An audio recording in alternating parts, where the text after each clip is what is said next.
Hello folks, Rodrigo Werle, Extension Weed Scientist with the University of Wisconsin-Madison. And I'm Nick Arneson, Outreach Program Manager. All right, so today we're going to be providing you all an overview of the 2022 weed management season. So Nick, I'm going to start off with a question. What are the two main weeds we as a research program are focusing on, but that our growers across the state are struggling with? Yeah, time and again, our top two as we see is Waterhemp and giant ragweed. So management's a little different for these weeds, but one thing they do have in common is that extended emergence window and that ability to develop herbicide resistance. So those are the two main reasons why they continue to be such impactful weeds on an annual basis. A giant ragweed, as we know, comes up a little earlier than Waterhemp, about the mid to late April here in Wisconsin, and that emergence will continue through the summer into late June, early July. But Waterhemp is another story. Late May is probably the early emergence that we see, and that goes clean into the waning days of fall. So we're still seeing Waterhemp out there emerging and with the ability to put on a seed head, right? So a bit of a difference, but still those two weeds maintain as our problems. So what is it about these weeds that require us to manage them a little differently? Yeah, that's an excellent point. So again, the wide extended emergence window is the reason why they're so difficult to control, right, Nick, on top of all the resistance that they continue to evolve. Now, from a management standpoint, the one thing that's important to do is to look at that seed size, right? You have Waterhemp that produces very small seeds, whereas giant ragweed produces this very large seeds. Rodrigo, why is that important information? Well, when you have small seeded species, and you have a species that has an extended emergence window, the best way to manage that species is through the use of effective pre-emergence herbicide programs. Okay, so folks out there dealing with Waterhemp, the use of effective soil residual herbicides is the way to go. Now you look at a giant ragweed, Nick, you just described the giant ragweed has that extended emergence window, large seeds.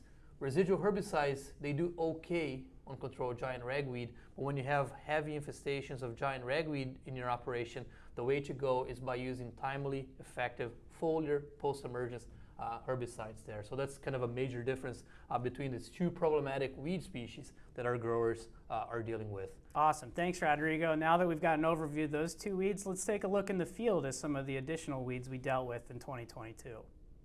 So as the season comes to a close and harvest nears, it's important to think about what weeds escaped and that we didn't get an effective control. A lot of our herbicide programs are geared towards resistant Waterhemp and giant ragweed. That's important as these are aggressive weeds that can cause considerable yield losses in both corn and soybean production. In 2022, we did see some other weeds that come through that we really need to pay particular attention to. We saw a lot of annual grass come through in corn and soybean systems, as well as velvet leaf. Now these might seem like particularly easy weeds to control, but if they are in ineffective control with our herbicide programs that we chose, we need to make notes of that because they're going to set seed and next year we're going to be dealing with those in the same field. It's important if you're going to be trying to control those weeds that you come up with a good solid plan this fall so that next summer and spring that you can get a good control of those weeds and they don't become a recurring issue. Other than velvet leaf and annual grasses that we saw in corn and soybean systems this year, we also saw volunteer corn be a particular issue. When you're thinking about controlling volunteer corn in your soybeans, you need to be thinking about your tank mixes and their compatibility and if they have any antagonism for getting effective control of your corn. These are just a few of the weeds that we've seen out here in 2022 across the state that we think are particular issues that we should be thinking about as we move into the 2023 growing season. Nick, that was a fantastic overview. So the other thing that we want to talk about here today is that a lot of our growers are now adopting the Enlist E3 technology, and a lot of our growers are using Enlist 1 herbicide or 2,4-D choline as a strategy to manage glyphosate-resistant Waterhemp. The one thing we got to remind our growers out there and the applicators is to be good stewards of this technology. I think we already learned that with glyphosate and some other herbicides. If we use the same chemical over and over and over, we're going to lead to resistance.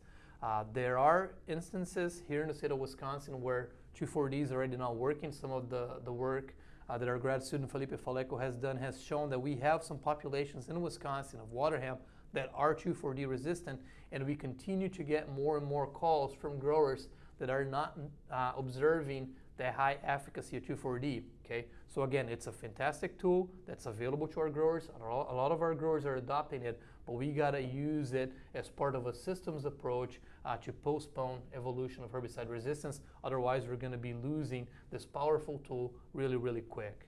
Great update, Rodrigo, thanks. Let's take it home and talk about just more of a bigger picture of your weed management considerations for the 2023 growing season. All right, Nick, so we're going to get to the last part of our conversation here today. We're going to start thinking about systems, right? So I'm a grower right now. I'm planning for the 2023 weed management program, and I think the information that we have here applies to both our corn and our soybeans.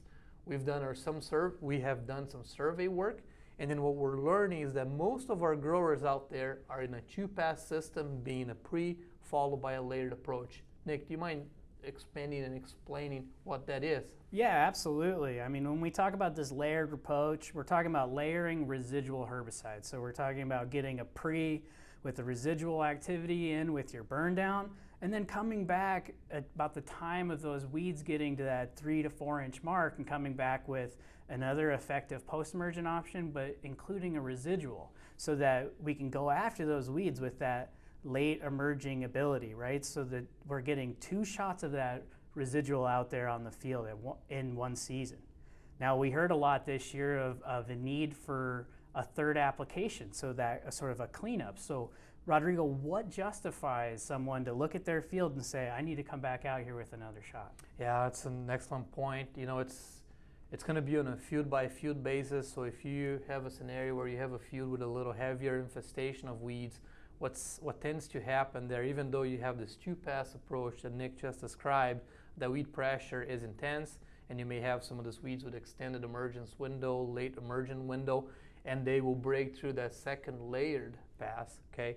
And then here you are, R1 stage, what do I do? So a recommendation, if you're in that scenario, consider a third pass. What the third pass is gonna do is gonna clean, it's gonna eliminate established plants, but at the third pass, what's happening, and go back to Nick's point, we're seeing a lot of volunteer corn, we're seeing a lot of annual grasses, and we're seeing some velvet leaf escape control. So that's your opportunity to come back and eliminate those plants so they don't go to seed. So this third pass, we're starting to hear more and more about it. And then also this two-pass approach with layered residuals, again, that's been driven by the water hemp out there, Nick. That's forcing us to change how we manage weeds, and that's why use of residual herbicides, a two-pass system there, very important for control of this troublesome weed.